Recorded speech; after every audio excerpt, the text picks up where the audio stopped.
Hi friends, welcome to Sujatha Nalabagam. இன்றைக்கி வந்து பார்த்திங்கன்னா பட்டாணி பேஸ் பண்ணி தான் ஒரு பராத்தா ஒன்று பண்ணி காமிக்க போகிறேன். ஃப்ரெஷ் பட்டாணியில் தான் பண்ண போகிறேன். அது ஒரு 1/4 கிலோ எடுத்து வச்சுருக்கேன். 3 வெங்காயம், பெரிய வெங்காயம் இந்த மாதிரி, 5 பூண்டு, சின்ன 1 இன்ச்சுக்கு வந்து இஞ்சி, காரம் உங்களுக்கு தேவைக்கேற்ப. நான் 5 மிளகா வச்சுருக்கேன். கொத்தமல்லி தழை நல்லா வாஷ் பண்ணிவிட்டு இந்த மாதிரி பொடி பொடியாக நறுக்கி வச்சுக்கோங்க. ஜீரகப்பொடி, கரம் மசாலா, அதுக்கப்புறம் தனியா பொடி, மஞ்சள் பொடி, மிளகாய் பொடி, கொஞ்சமாக உப்பு, அப்புறம் கடாய் காஞ்சிட்டு 2 ஸ்பூன் நெய், 1 ஸ்பூன் எண்ணெய், ரொம்ப விட வேண்டாம். பூண்டு, இஞ்சி, பச்சை மிளகாய் எல்லாத்தையும் போட்டுக்கோங்க. முதல்ல நல்லா வதங்கிட்டு இந்த டயத்தில் நறுக்கி வச்சுருந்தோம் இல்லையா வெங்காயம், அதை போட்டுருங்க. வதங்கிட்டு கொஞ்சம் வெங்காயம் சீக்கிரம் வதங்கிறதுக்கு கொஞ்சமாக சால்ட் ஒரு 1/4 ஸ்பூன் போட்டுக்கிறேன். அதுக்கப்புறம் இந்த பட்டாணி போட்டுக்கோங்க. கொஞ்சமாக ஒரு 1/4 ஸ்பூன் வந்து ஜீரகப்பொடி, 1/2 ஸ்பூன் தனியாத்தூள்,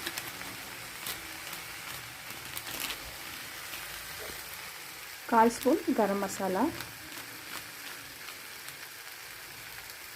5 மிளகா வச்சுருக்கோம், அதனால் 1/4 ஸ்பூன் மிளகாய் பொடி போகிறோம். 1/4 ஸ்பூன் மஞ்சள் பொடி, அவ்வளோதான். ஏற்கனவே ஒரு 1/4 ஸ்பூன் உப்பு போட்டிருக்கேன் வெங்காயம் வதக்க. இப்போ ஒரு 3/4 ஸ்பூன். இப்போது இந்த ஸ்டேஜில் கட் பண்ணி வச்ச கொத்தமல்லி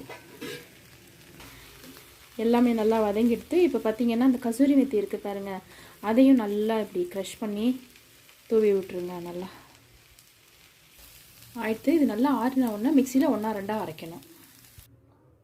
சப்பாத்தி இட்டுட்டிங்களா? இந்த மிக்சியில் அரைச்சதை இந்த மாதிரி நடுவில் வச்சுட்டு நல்லா ஸ்ப்ரெட் பண்ணிக்கோங்க. நல்லா ஸ்ப்ரெட் பண்ணிட்டீங்களா? சப்பாத்தியை அப்படியே ரோல் பண்ணுங்கள். நல்லா டைட்டாக ரோல் பண்ணுங்கள். ரோல் பண்ணிவிட்டு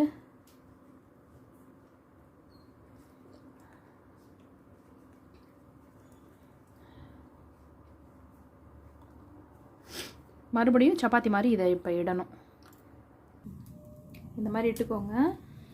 கல்லில் போட்டு இதுக்கு வந்து நெய், எண்ணெய், பட்டர் எது வேணாலும் விட்டு பண்ணிக்கலாம். ரொம்ப நல்லா இருக்கும். இங்கே பாருங்கள் ஃப்ரெண்ட்ஸ், நல்ல கலர்ஃபுல்லாக இருக்கா?